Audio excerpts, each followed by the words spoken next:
Assalamualaikum warahmatullahi wabarakatuh. My name is RANGGA RAMDANI SOLEH with my colleague Muhammad YUSUF and Muhammad ARKAAN KHATAMI from the IUP class.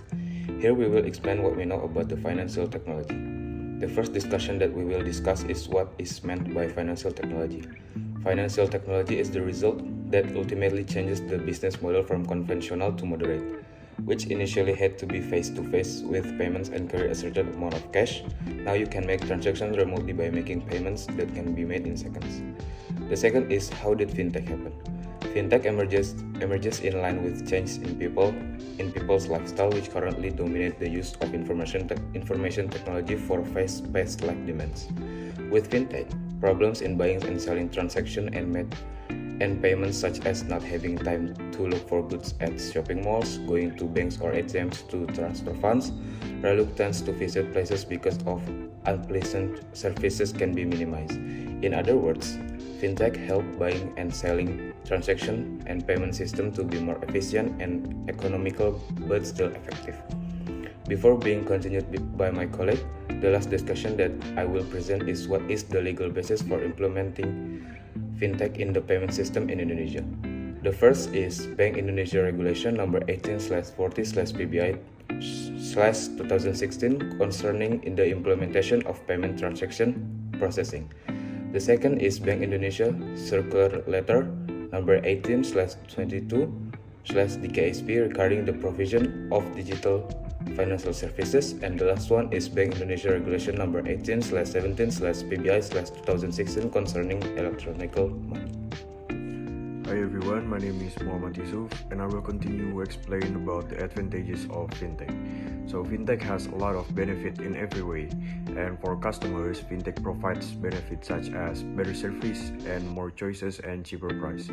And for fintech players, product or service traders, fintech provides benefits such as simplify the transaction chain and reducing operational cost and capital cost and frees the flow of information. And for a country, fintech provides benefits such as promote the transmission of economic policies, increasing the speed of circulation of money and also to improve the community's economy. And in Indonesia, fintech has contributed to the national strategy of financial inclusion. And the next one is the negative impact of fintech. The first one is fraud under the guise of investment. Fintech companies actually provide an easy investment for people anywhere and anytime. However, number of fintech companies actually set up business with a high level of risk and have no clear of direction of work and are even illegal.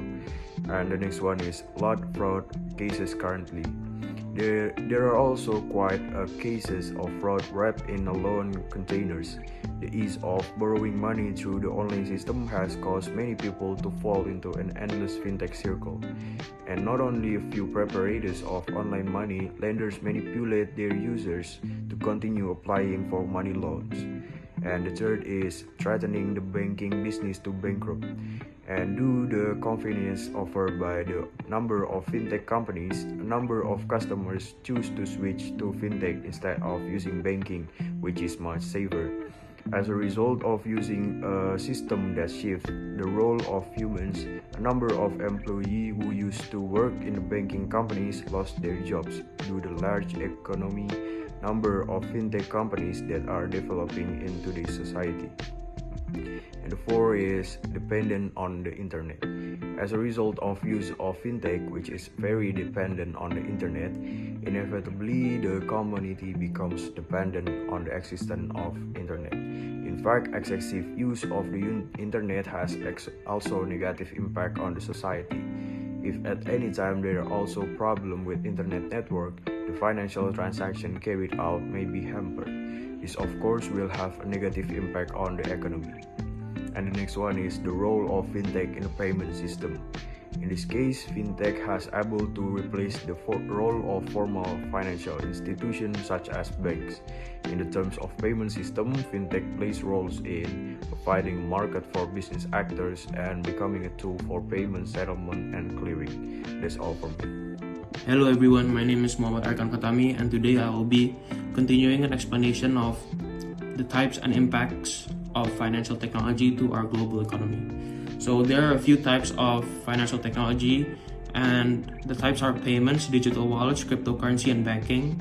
And an example of fintech are investment apps like Robinhood, Pintu, also Indonesian crypto trading app, and they make it easier for us people to buy and sell stocks, ETFs, and crypto from your mobile devices, and they usually require little or no commission at all. Payment apps like PayPal, Venmo, Berigo, BCA Mobile are also an example of fintech, which are being used very often nowadays. And blockchains such as Bitcoin, Ethereum, and NFTs are also an example of financial technology that are basically digital currency that you can use, and it's basically legal in some countries such as Canada and America and other European countries. And the next thing I will be explaining is the impact of financial technology to the global economy. And financial technology products are able to speed up transactions, reduce their costs, and also assist banks in gathering the necessary funding resources, opening and managing more savings and current accounts. And at its core, financial technology is used to help companies, business owners, and consumers better manage their financial operations, processes, and lives by using specialized software and algorithms that are used on computers and increasingly smartphones.